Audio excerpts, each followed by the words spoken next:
Hey guys, this is Russ Clark with Technical Associates of Charlotte, coming at you with a Maintenance Monday, and today we're going to be talking about our thermography equipment. Thermography is one of the many services that we offer here. Primarily what we use it for is electrical equipment, doing thermal scans. There are many different kinds of faults that you can find on electrical equipment.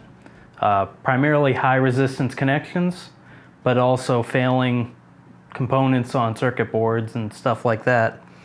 Insurance companies actually strongly recommend that industrial plants and commercial buildings that you have a scan done on your panels, on your feeders and everything, just to make sure that there are no outstanding issues that could potentially cause either equipment damage or, absolute worst case scenario, fires.